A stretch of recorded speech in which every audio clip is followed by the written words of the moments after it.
Assalamualaikum warahmatullahi wabarakatuh. Waalaikumsalam warahmatullahi wabarakatuh.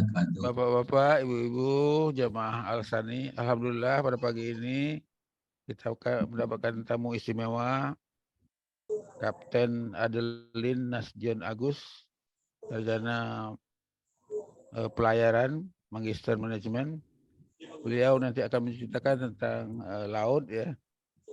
Waktu sepenuhnya nanti untuk Udadion ya. Nah, nanti menjelaskan dengan PowerPoint, kemudian sesi kedua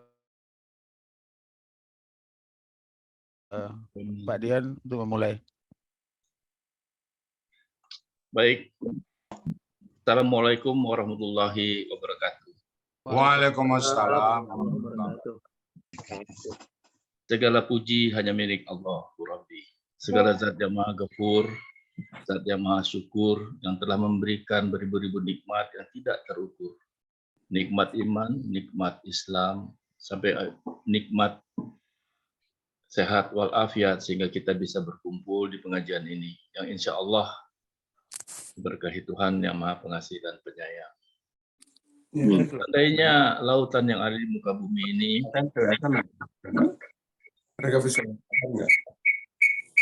bagaimana? Ada terdengar? Ada. Cuma memang ada gangguan. Ya, lanjut ya. Layarnya belum dibuka lebar, Bu. Ya. Seandainya lautan yang ada di muka bumi ini Allah jadikan sebagai tinta, lalu pepohonan-pepohonan Allah jadikan sebagai pena, dan dedaunan Allah jadikan kertas, niscaya ia tidak akan cukup untuk menuliskan nikmat-nikmat Allah yang diberikan kepada kita. Selawat serta salam semoga selalu tercurah limpahkan kepada Nabi Asyurul Zaman, seorang Nabi yang lahirnya telah membuat goncangan alam semesta, membuat heboh para malaikat Allah Subhanahu wa Ta'ala. Yang kalau bukan karenanya tidak akan Allah ciptakan alam semesta ini. Siapakah dia dan tidak lain, dan tidak bukan, yaitu Rasulullah Nabi Muhammad SAW yang amat kita cintai. Semoga keluarganya dan sahabatnya dan kita semua umatnya yang mengikuti sunnah-sunnahnya semoga mendapatkan syafaat. Amin. Bapak-bapak dan ibu sekalian, saya memberanikan diri mencoba untuk menanggapi himbauan Ustadz Rizal Al-Hasani untuk bercerita tentang laut. Seperti yang saya sampaikan sebagai prolog itu tadi, bahwa makin saya mencoba menceburkan diri untuk bercerita tentang laut, makin luas dan makin bercabang pikiran kita, karena nikmat Allah yang kita terima dari laut itu luar biasa banyak dan luas, sehingga tak habis-habisnya rasa syukur itu memenuhi hati dan pikiran kita untuk mengikuti besarnya karunia Allah kepada kita. Penyajian ini bukanlah suatu kajian ilmiah, tetapi sebagai cerita tentang laut yang secara umum sudah diketahui dan dialami oleh penyaji selama ini, dan juga Bapak-bapak Ibu sekalian tentu sudah banyak juga mendengar cerita tentang laut, seperti yang juga pernah disampaikan oleh Profesor Agus Sulaiman Jamil kalau saya nggak salah. Penyajian ini akan disampaikan secara singkat dan khusus untuk lingkungan pengajian saja, karena sudah banyak referensi lain tentang laut yang telah beredar dan sudah disampaikan. Cerita akan melingkupi kebesaran Allah Subhanahu wa Ta'ala, sehubungan dengan alam di laut, sumber daya alam, dan dampak pedagang-pedagang asing yang melalui perdagangan mulai abad ke-7 ke seluruh pelosok, pulau, dan hulu sungai di Indonesia. Selain berdagang juga menyebarkan agama Islam. Dan juga teknologi dan sampai kepada banyaknya kosakata bahasa Arab dan asing lainnya yang masuk ke dalam kamus bahasa Indonesia, karena mereka juga datang dengan selain berdagang menyebarkan agama Islam, juga dengan sastra-sastra Arab terikut dalam pergerakan hidup sosial mereka. Zaman dahulu kala inilah alat-alat yang mereka pakai untuk mengharungi lautan. Seperti saya sampaikan di depan, bahwa mereka itu adalah laut-laut tangguh yang dengan kayu ini menyeberangi mulai dari Jazirah Arab, Samudra Hindia sampai ke Indonesia. Inilah alat-alat yang dia pakai, yang dia tumpangi, yang saya sebut tadi sebagai satu bahtera yang melayari lautan, yang dilindungi dengan kebesaran Allah, dengan sunatullahnya, untuk bisa bertahan kuat menghadapi tantangan laut yang ada dengan teknologi yang sederhana seperti perahu mereka sendiri. Yang mereka hadapi dahulu itu, tantangan dan bahayanya tidaklah berbeda dengan apa yang dihadapi oleh kapal-kapal modern yang ada saat ini. Kita bisa bayangkan kekuatan hati dan keinginan luhur mereka untuk menyebarkan agama Islam dengan peralatan yang demikian sederhananya. Di situ kita melihat tanpa keimanan yang teguh dan keyakinan yang keluar dari hati nurani mereka untuk menyebarkan agama Islam, itu sudah luar biasa. Dan tentu kita perlu bersyukur bahwa kita punya leluhur-leluhur yang menyampaikan dan membawa agama Islam sampai ke Indonesia dan sampai kita sendiri dan keturunan kita bisa mendapatkan nikmat Islam. Dalam perjalanannya sesudah mereka berjalan berlayar dengan perahu-perahu yang sederhana itu, keilmuan, pengalaman, dan keberkahan apa yang mereka terima dan bawa dari mereka pulang dari perangan berlayar itu sangat menghimbau dan menarik perhatian bangsa-bangsa di Eropa untuk juga ikut menimba keuntungan dari perdagangan itu, sehingga mereka juga ikut melayari alur-alur perdagangan itu sampai ke Nusantara. Dan inilah kapal-kapal mereka yang mereka pakai. Dan sampai ke tempat kita di Nusantara ini, di Aceh, di Sibolga, Teluk Bayur, Banten, Makassar, terus sampai ke Halmahera dan Ternate dan Halmahera di timur. Kita bisa lihat di gambar ini bagaimana perbedaan kultur yang datang kepada Indonesia, ke Indonesia untuk mereka berdagang. Sedemikian besar ketertarikan mereka untuk masuk ke Indonesia, yang pada saat itu Indonesia dan pesisir-pesisir di Indonesia sudah beragama Islam terlebih dahulu, karena pada abad ke-6, ke-7, Islam sudah disebarkan melalui laut ke Indonesia, dan mereka-mereka dari Eropa datang pada abad ke-16. Jadi jauh 9-10 abad kemudian baru mereka sampai di sini, dan mereka sudah menemukan masyarakat Islami di Indonesia. Dan tentu juga bukan Islam seluruhnya, tetapi Islam sudah ada di Indonesia. Apa yang membekat? Tentu kita dalam hati saya yang sedang melayari lautan, tentu banyak waktu untuk berpikir. Dan akhirnya melihat dalam Al-Quran bahwa ada 20 surat dan 31 ayat, mulai dari surat Al-Baqarah sampai dengan surat Ar-Rahman, yang berkaitan dengan kata laut, yang menunjukkan bahwa firman Allah berkaitan dengan kehidupan manusia dan sumber daya alam di laut yang harus dipelihara sebagai nikmat Allah yang sudah kita nikmati. Dan untuk ini, untuk sajian ini agak berat bagi saya, karena mungkin karena saya takut salah barangkali ya, untuk melampirkan apa yang saya sampaikan ini disampaikan atau dihubungkan dengan surat-surat yang ada di dalam Al-Quran. Karena ilmu saya mungkin belum cukup untuk itu. itu, dan saya mohon bantuan Pak Ustadz dan Profesor yang tadi saya belum ingat betul namanya, untuk membantu ikut menyampaikan apa yang saya sampaikan ini dalam Al-Quran itu pasal yang benar. Meskipun ada yang sudah saya baca 20 surat dan 31 ayat, tapi tentu perlu kajian yang lebih dalam untuk menyampaikannya.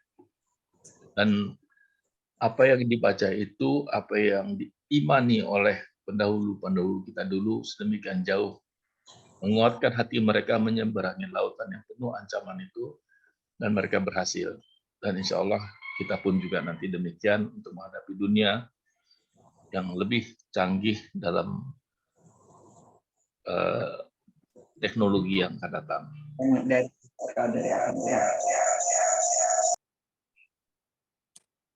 Seperti yang saya sampaikan tadi, kenapa sih mereka bisa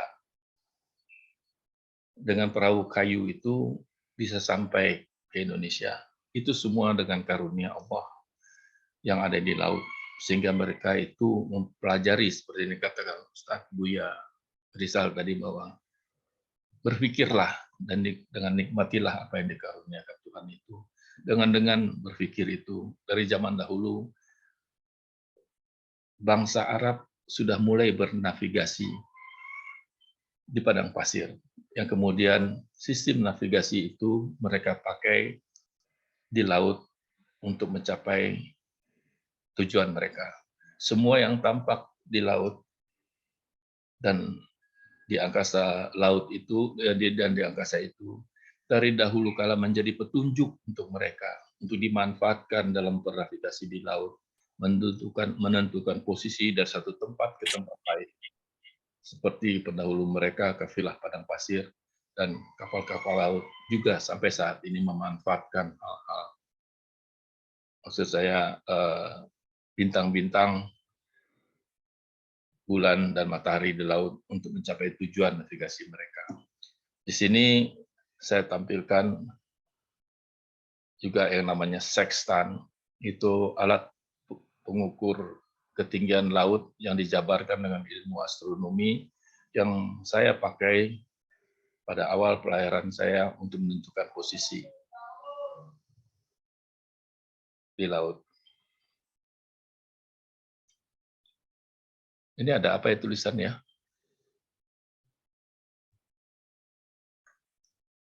Pak Rahmat Hasanuddin requesting remote control. Maksudnya gimana ini? Lanjut aja Pak. Mungkin ke pencet sama beliau. Oke, baik. Saya lanjut saja.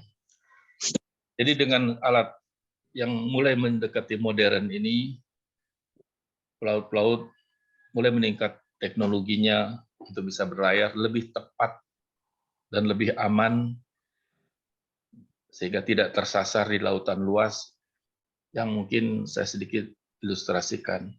Bila mana kita ada di laut lepas, kita tidak punya referensi apapun selain bintang dan bulan di langit. Yang lain itu datar, ombak, dan ancaman cuaca yang luar biasa yang kita betul-betul harus amati dan cermati untuk bisa sampai tujuan dengan selamat. Tidak punya referensi apapun. Dan dengan alat tadi, kami memakai ilmu yang ada untuk bisa memanfaatkan karunia Allah yang tergantung di langit, yang tidak pernah bergeser sedikit pun sejak zaman dulu sampai sekarang, dan di sanalah kebesaran Allah yang saya lihat di laut. Sedemikian berjuta bintang di laut itu, yang sebenarnya itu bukan bintang, itu adalah matahari dalam sistem kosmik yang lain. Kalau kita punya satu matahari, ternyata matahari itu jumlahnya bermiliar-miliar di seluruh alam semesta ini, yang kita pakai di bumi kita sebagai bintang untuk bernavigasi. Makin lama makin panjang pikiran saya untuk mendalami bahwa tak habis-habisnya ilmu yang bisa digali di laut ini, yang makin hari makin berkembang dan akhirnya sampai kepada satu sistem yang namanya satelit. sehingga pelayaran kapal-kapal itu bisa jadi lebih sederhana dan aman.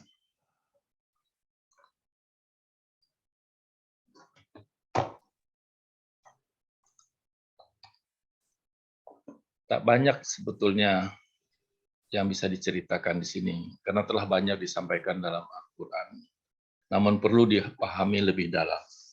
Mungkin sedikit saja tentang apa yang kita lihat sehari-hari di laut. Seperti yang saya sampaikan tadi, matahari, bintang, bulan, angin, awan, ombak, ikan, dan lain-lain. Yang bersatu dalam satu keseimbangan alam yang sangat saya kagumi ciptaan Allah Subhanahu wa Ta'ala itu, bahwa mereka menjadi satu siklus yang bukan lain untuk kita pahami dan nikmati bersama-sama di dunia yang berkembang. Berkembangnya dunia ini seperti yang disampaikan tadi, berikut teknologi di mana kita sebagai manusia diminta untuk selalu berpikir dan menggali kebesaran-kebesaran Allah. Sehingga kita sampai kepada suatu hal yang disebut teknologi. Dengan berbagai cara dan teknologi yang canggih untuk dikembangkan, untuk menggali kekayaan di dalam laut, seperti pemboran minyak, gas, yang terus dikembangkan dengan berbagai teknologi yang canggih. Namun secanggih apapun teknologinya, di ancaman samudera luas, di ancaman dan nikmat di samudera luas itu, selain nikmat Tuhan dan kebesaran Tuhan, juga ada ancaman alamiah yang perlu kita waspadai. Di samudera luas, kegiatan manusia itu akan terlihat kecil sekali. Dan bila mana ada kesempatan, saya akan mencoba di akhir presentasi ini, yang mungkin Bapak-Bapak sudah pernah lihat juga, tapi kalau waktunya ada, saya coba menampilkan zoom out selama 3 menit video di akhir presentasi. Dan dalam ancaman cuaca alam yang saya sampaikan tadi, kita hanya bisa berserah kepada Allah Subhanahu wa Ta'ala, tempat kita memohon dan berlindung. Bila mana seperti dalam gambar itu kita lihat, itu oil rig yang ada di tengah laut itu bisa berhari-hari, berminggu-minggu, dari detik ke detik itu dihantam oleh gelombang laut. Namun dengan keilmuan dan teknologi yang ada, yang disampaikan Allah ke dalam pikiran kita menggali ilmu, mereka masih bisa selamat dan menikmati kekayaan minyak di dalam laut yang mereka manfaat dengan sebaik-baiknya. Kalau tadi disampaikan ada ancaman laut di samudera, mungkin Bapak-bapak dan Ibu-ibu bisa melihat ada sebuah kapal di tampilan gambar yang sedang diterpa badai. Hanya ilmu dan karunia Allah yang bisa menyelamatkan kapal itu. Dengan teknologi yang ada, ancaman itu bisa diatasi. Dengan satu sistem keseimbangan yang diatur di dalam kapal itu sendiri, supaya dia tetap dalam keadaan yang ekstrim, dia tetap bisa terapung dengan baik. Di laut kita bisa menemui ancaman badai topan yang dahsyat, tapi juga ingat bahwa itu adalah bagian dari gerak keseimbangan alam yang sedang dipulihkan. Kenapa sedang dipulihkan? Karena mencari keseimbangan antara tekanan udara, ceceran udara, arus angin, dan sebagainya yang belum berimbang, dan dalam mencari keseimbangan itu akan terjadi suatu pergolakan angin dan laut yang kemudian itu akan pulih, dan setelah itu akan datang ketenangan dan keindahan alam yang tak ada tandingannya, yang harus lagi-lagi kita syukuri. Kita juga melihat bahwa kapal besi yang sedemikian besar dan berat tetap terapung di atas air, yang meski diamuk gelombang tapi tetap melaju, semua atas izinnya untuk kemaslahatan manusia, untuk mencari rezeki. Kalau saya mengatakan tadi ada kapal di atas laut, kapal besi di atas laut, ada kapal kayu yang pada awal-awal penyeberangan dari Jazirah Arab sampai ke Nusantara. Beralih kemajuan dengan kemampuan berpikir dan berkreasi yang dikaruniakan Allah kepada manusia. Maka kita bisa lihat kapal besi di gambar ini beratnya berton-ton dan diisi dengan muatan juga beratus ribu ton, tapi tetap terapung.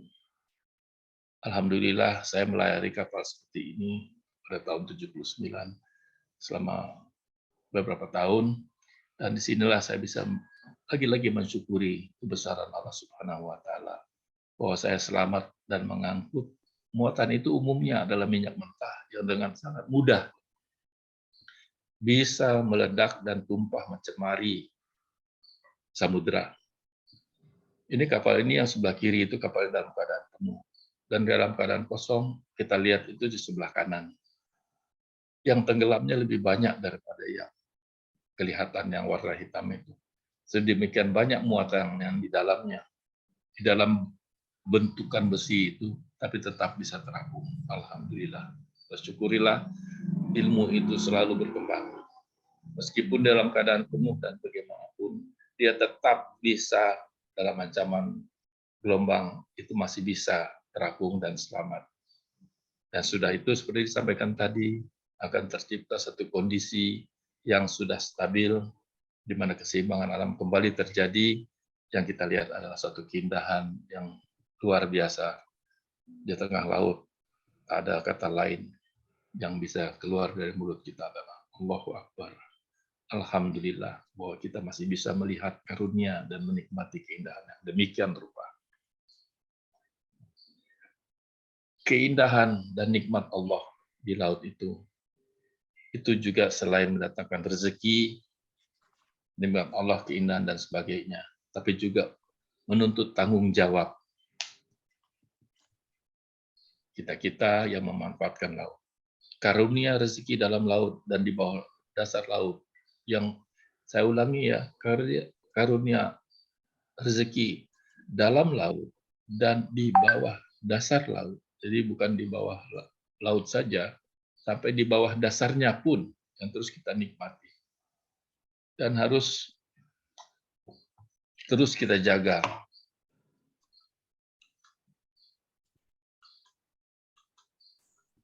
Maaf tadi terganggu. Dan terus harus kita jaga agar tidak dicemari dan jaga keseimbangannya dengan penuh rasa syukur dan tanggung jawab demi kelangsungan yang dapat dinikmati sampai anak keturunan generasi berikutnya. Dari gambar ini kita melihat bahwa bagaimana orang-orang yang ceroboh, yang belum memahami karunia Allah dengan baik, sehingga mereka tega-teganya mengotori laut dalam berbagai bentuk, sehingga menyiksa penghuni-penghuninya dan mengurangi kelestarian laut, sehingga kita menjadi terganggu dalam menikmatinya.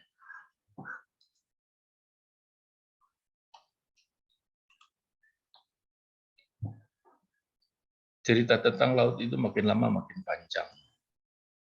Sehingga mungkin pada tingkat yang sekarang kita melihat bahwa laut itu selain indah dan mendatangkan rezeki. Karena di laut kita juga melihat ikan besar, kecil, berkelompok di dalam laut ataupun berterbangan. Itu sudah ada tanpa kita minta. Dan menanti untuk menjadi rezeki kita.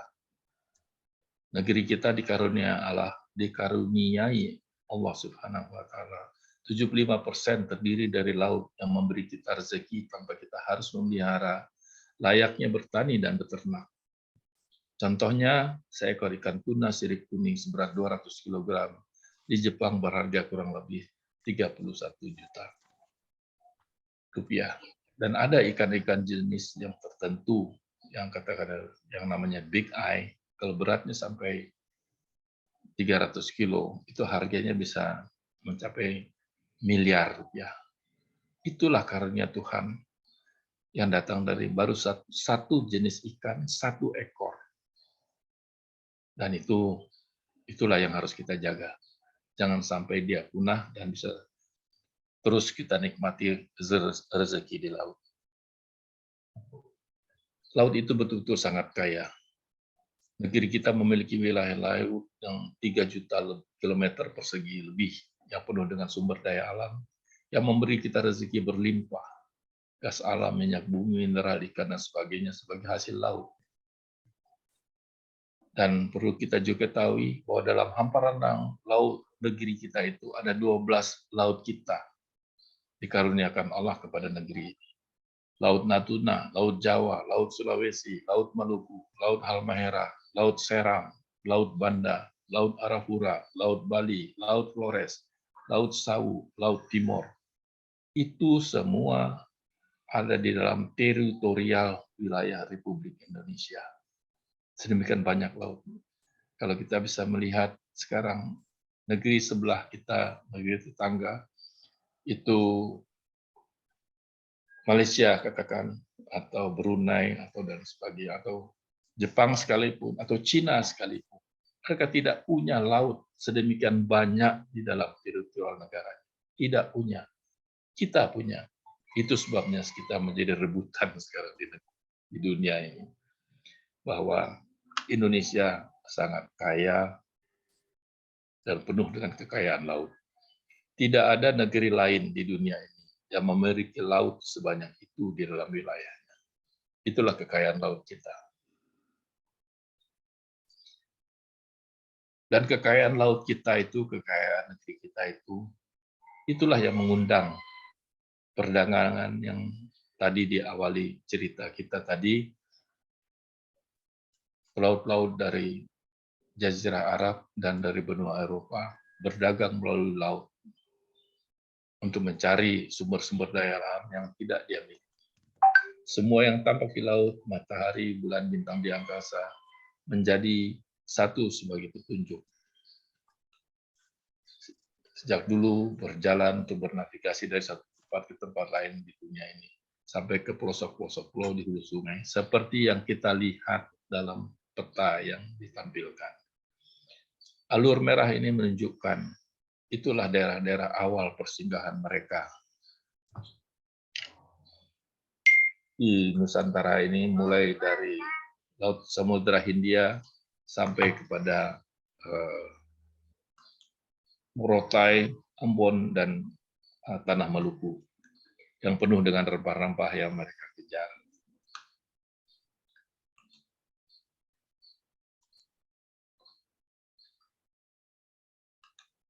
Ini ada gangguan terus, ini apa ya? Iya, ada itu keluar terus Pak Dian ya. Ya? Ya keluar terus. Iya, Belum. nggak tahu itu apa itu. Iya. Saya coba hapuskan, tapi nggak Iya. masih. Lanjut aja, Bu. Baik, kita lanjut. Bisa lanjut, Pak ya? Ya. Lanjut ya. Oke, Pak, lanjut, Pak. Baik. Nah, cerita tentang laut ini itu berlanjut terus seperti di awal ekstraksi yang awal, bahwa dengan berdagang itu berbagai yang mereka bawa berikut dengan pelayarannya itu antara lain penyebaran Islam. Kalau ini gambar ini saya ambil abad ke-1 sampai 16 Masehi. Itu sebetulnya jalur perdagangan, bukanlah jalur penyebaran Islam. Jalur penyebaran Islam itu mulai di abad ke-6 sampai 15 sampai sekarang. Tapi kalau penyebaran Islam yang kita maksudkan di sini adalah mulainya abad ke-6 ke-7 sampai abad ke-15 dan ke-16. Namun gambar ini saya pakai untuk bercerita tentang laut. Bersamaan dengan 9 tahun Rasulullah berdakwah secara terbuka sekitar tahun 625 Masehi. Telah ada sebuah perkampungan Arab Islam di Beirut, pesisir Sumatera, di Barus, pesisir Sumatera. Jadi abad ke-7 sudah ada kampung Islam di Indonesia. Jadi dalam perjalanan lautnya para pedagang itu singgah untuk berdagang seantero bandar pelabuhan yang singgahnya mulai di Aceh, Melaka, Banten, Jawa, Kalimantan, Maluku sekitarnya, berinteraksi dengan dan bersosialisasi dengan penduduk, berdakwah, kemudian sampai berkeluarga dan memberi contoh agama yang dianutnya, yaitu agama Islam. Pedagang-pedagang itu sejak awal abad ke-7 menjadi penyebar agama Islam. Dan baru kemudian pada abad ke-16, Portugis masuk ke Nusantara, disusul Belanda, Inggris, dan lain-lain seperti awal gambar tadi. Jadi Islam sudah tumbuh dan berkembang di Nusantara selama 9 abad sebelum para penjajah datang membawa agama mereka. Dan dampak pada penyebaran Islam itu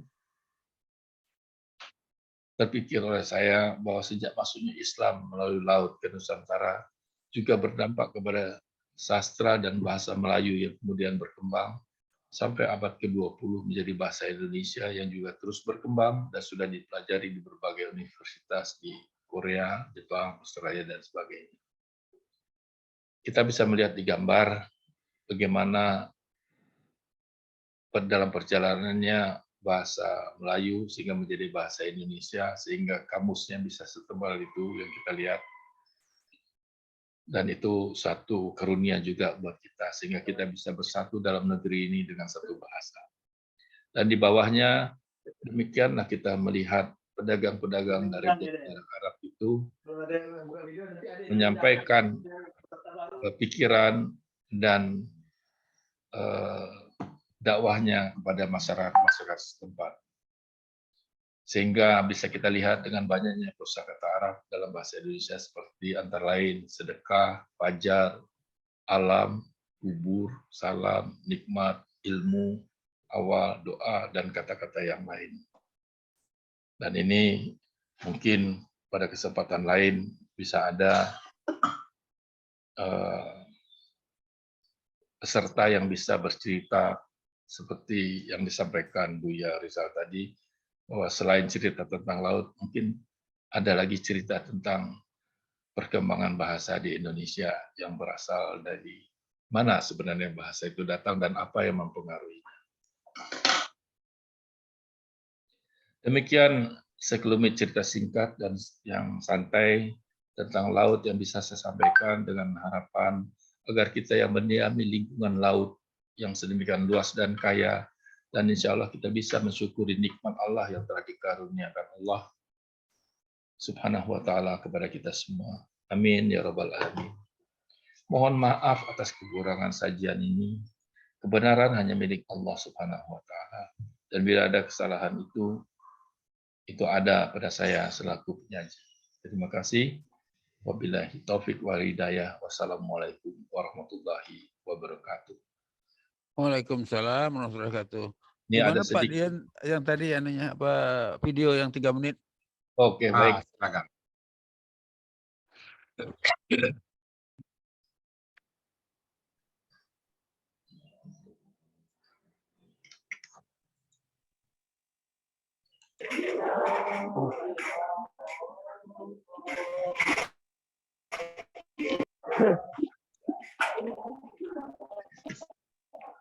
Baik, jadi yang saya maksud dengan zoom out, keperkasaan Allah, kebesaran Allah menciptakan dunia ini yang saya coba tampilkan secara singkat, yang saya ambil dari YouTube yang bisa kita nikmati bersama-sama.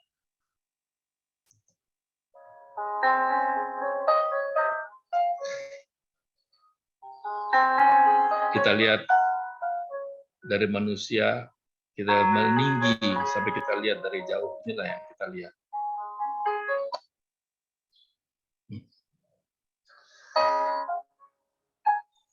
Jarak 10 km terus meninggi terus. 100 km.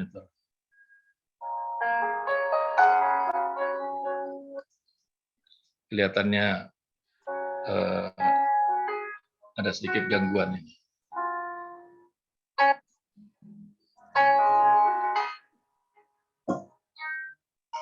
Masih bisa tampak di layar, Pak? Masih. Bisa. Masih. Beginilah kita lihat, makin lama makin jauh kita lihat sehingga kita bisa melihat kebesaran alam semesta.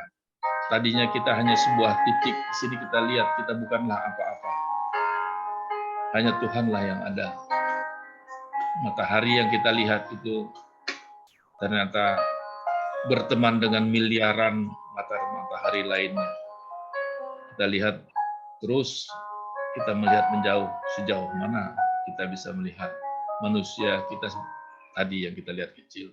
Inilah galaksi, kumpulan daripada matahari itu tadi, yang disebut dengan Milky Way. Terus kita melihat dengan jarak 100 miliar tahun cahaya. Saya rasa berdiri, duduk kita melihat. Dan sekarang kita kembali kepada awalnya. Dari mana kita melihat tadi? Kita kembali pada jarak 1 triliun kilometer, 10 juta, 1 bilion, 100 juta kilometer, dan sampai kepada 1 kilometer, sampai kita kembali kepada jasad kita. Dalam jasad kita itu, kita masuki lagi ke dalam bentukannya yang lebih kecil. Lebih kecil lagi, lebih kecil lagi, lebih kecil lagi, lebih kecil lagi. Allahu Akbar. Ini semua ciptaan Allah. Ini ada di dalam diri kita tanpa kita ketahui dan sadari, bekerja dalam setiap detiknya tanpa kita minta.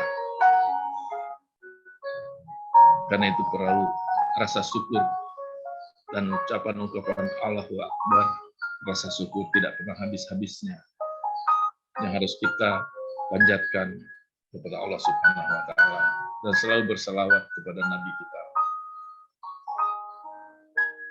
jika kita bisa mendapat syafaatnya. Demikian saya kira itu yang kita bisa lihat dalam diri, hubungan dengan diri kita, dalam diri kita, dan kembali ke ini. Dan kita sebagai bagian daripada penghuni alam semesta ini. Dan itulah dari alam semesta ini, saya hanya berani menyampaikan